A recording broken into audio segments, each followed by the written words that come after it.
Hey guys, so for today we are going to be working on Module 7, Week 2, Day 8. We're going to continue working on making inferences, and we did this on Monday, but I had you watch a video about making inferences yesterday in BrainPop, so you should have completed that. We're going to continue looking at how we make inferences. We're going to start reading our new book I asked you to read on Monday. For your You-Do assignment, you're going to answer a couple questions. You're going to have a vocabulary page that needs to be completed, and then I would like for you to read at least 15 minutes, either on Maya, Epic, or if you have a book at home that you're reading, just pick something to read for at least 15 minutes. So, our goal is I can infer the author's meaning to answer questions about a text. So we're looking at digging a little bit deeper, trying to understand what the author is trying to tell us, and we're going to be inferring. So the way that we're going to be successful today is we will identify clues in the picture. So we're going to look at identifying the clues in the picture. I will identify the clues in the text. I will think about what I already know, and I will make a clue-based guess. So remember, inferring is all about the guessing, but it's guessing using the clues and using what you know. So you're taking text evidence and your background knowledge to help us to understand. So we're going to be reading Energy Island, and Energy Island is a narrative nonfiction text, which means it gives us factual information by telling a story. So narrative nonfiction presents events in an order like sequence, and the text is about events that happened in the past, including real people. Narrative nonfiction text includes science, words that are specific to the topic. They're going to have visuals like illustrations, maps, and diagrams. So as we're moving forward, we're going to be thinking about what we would like to learn with Energy Island and how the island community uses the wind. So I'm giving you a little bit of a hint. You should have some ideas because you should have listened to this on Monday. So I have a short video about inferring that we're going to watch. How was my day? How was my day? How dare you ask me that? Well, all right. Since you asked, I'll tell you how my day was. First, the car broke down on my way home from work.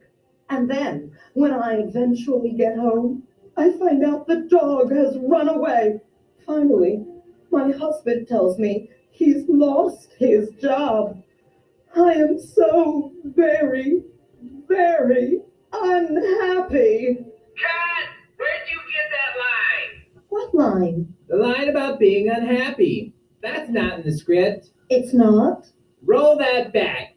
See here? Car broke down. Dog ran away. Husband lost his job.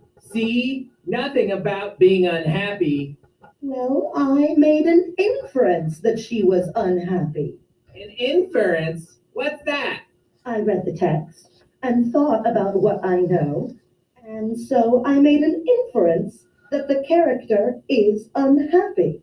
See, we know her car broke down, and that's always a hassle. And her dog ran away, and that's really sad. Finally, her husband lost his job, which is always bad news. So I added these things up and made an inference that she must be pretty unhappy. Inference, huh? I like it. Okay, we'll keep it. Everyone, let's do it again with the inference in this time. All right, so a silly little video about making inference and how the actress made some inferences about how the character was feeling. So turn in your book to page 146 and 147, and we're going to start out by reading this first 2 pages and then looking to see if we can find the inferences for this book. So paragraph 1. Welcome to Energy Island. The real name of our island is Samso, but we like to call it Energy Island. Not too long ago, we were just ordinary people living on an ordinary island in the middle of Denmark. In many ways, Samso was and is still not very different from where you live. We have lots of fields and farms where farmers raise cows and sheep and grow crops like potatoes, peas, corn, and strawberries. And there is an harbor where the ferry and fishing boats come in. Our little home has recently become quite famous, and scientists travel from all over the world just to talk to us and learn about what we've done. Well, or why is that? Well, it's an interesting story. Let's go. Hold on to your hats. Our island is in the middle of Denmark, and it's in the middle of the sea, which is why it's also very windy here. In the summer, we have fun at the beach, and in the winter, we play games inside. We have villages and schools. Kids play soccer, and grown-ups go to the grocery store. It's very ordinary here, apart from the wind. All right, so we are going to be, first of all, thinking about who is telling the story and what clues can help me. So I want you to tell me, who do you think's telling the story? So one thing that we can find out is if it's first person, the narrator is part of the story. You might see things like I, we, me. If it's third person, the narrator is outside the story. So they might say she, he, they. Those pronouns are the clues to tell me who's telling the story. So in this case, the narrator, the person telling the story, is inside the story. So it's our island.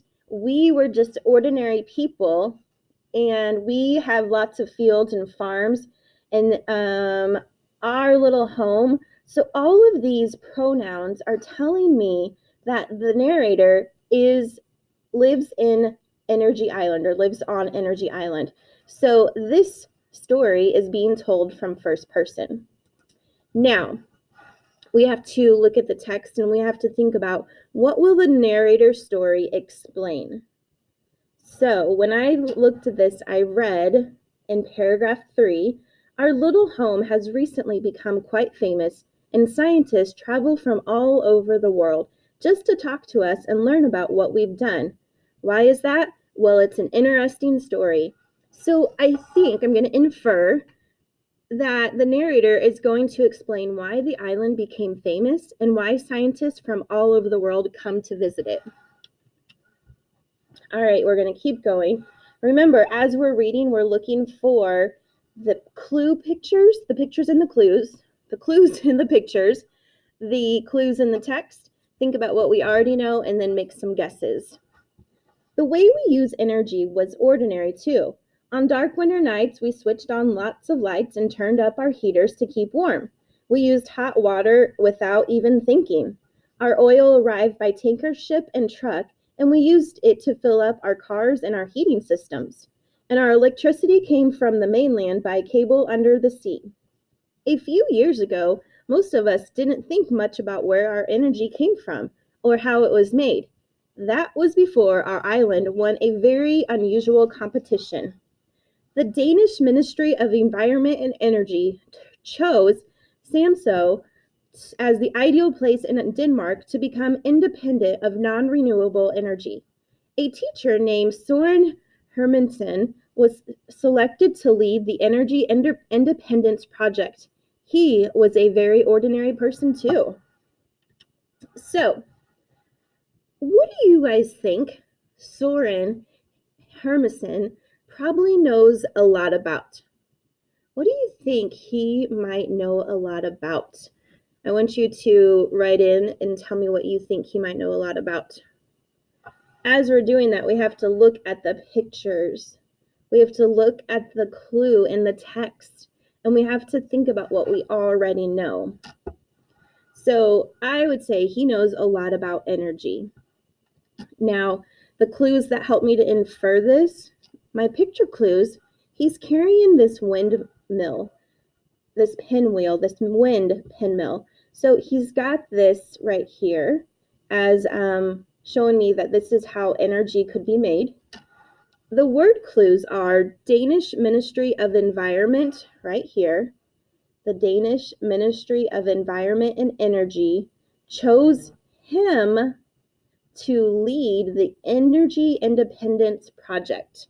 So if this big organization is picking someone to lead this energy project, they're going to want to pick somebody that knows about energy.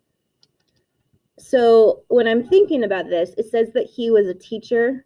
So what will Soren Hermansen teach his children? I think he's going to teach them how to be independent of non-renewable resources, which was from the text right here, to become independent of non-renewable energy.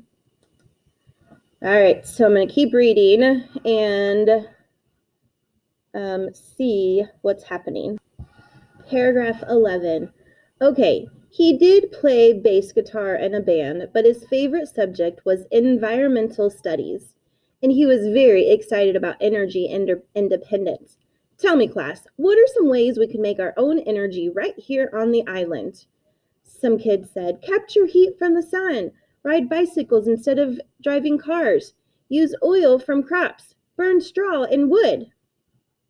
So thinking about this page and looking at our clues in the pictures and clues in the text, thinking about what we already know, what inference can we make about the kind of teacher Soren Hermansen is? So think about the pictures. What do you notice? What about the text? I would say that he's a fun teacher who has an unusual way to get kids excited about the environment through music. And the picture clues that help me are him playing the guitar. You can see the musical notes, like he's singing in a song. And the text says that he is teaching about environmental studies, and he is excited about energy independence. So I'm guessing that he is fun and he's really excited about the environment. All right, let's look at the next page, paragraph 12. Imagine if we could really make enough energy from the sun and our crops and even our own lakes to power up the whole island. Then we wouldn't need the oil tankers to come here. We wouldn't have to worry about all the world's oil running out. And we wouldn't need electricity to be sent from the mainland. Renewable resources are so much cleaner, and think of the money we'd save. We'd just need to think big. But do you think we can really create that much energy ourselves? Asked Naja, from just the sun, our crops, and our lakes? Well, said Catherine, if there's one thing our island has plenty of, it's wind. Maybe we should start with wind energy. That's a wonderful idea, said Mr. Hermansen. Who's with me? Hold on to your hats, we all said. We kids are very excited about all the new ideas, but as our four grown-ups, well, it took them a while to catch on. It will cost millions, said Bjorn Tranberg. All these cows keep me busy enough already. Heat from the sun, said Peter Polin. Why would we bother with that? As long as I can keep my house warm and watch TV, I'm happy. I don't need change. Bicycles, said Morgan's Mailer. No way. I love my truck. Why us? Said Dorothy Nuddleson. Let some other island take on the challenge. Renewable energy, said Jens Hansen. I'm too old for that. Samso is just an ordinary kind of place, said Ola Jorgensen. Energy independence in your dreams, said Petra Peterson. But Soren Hermansen wouldn't give up. He called lots of local meetings. There's energy all around us, he told the islander. We just need to work together and think big to make the best use of it. Teach the children to do it. What if I build a small wind turbine for my family? We're just little islanders. How can we make a difference? Brian, don't talk about small. You've got to think big. He talked to everyone, the soccer team, the farmers at the market, All the teachers, the police, the lighthouse keeper, the fisherman, the harbor master, the dentist.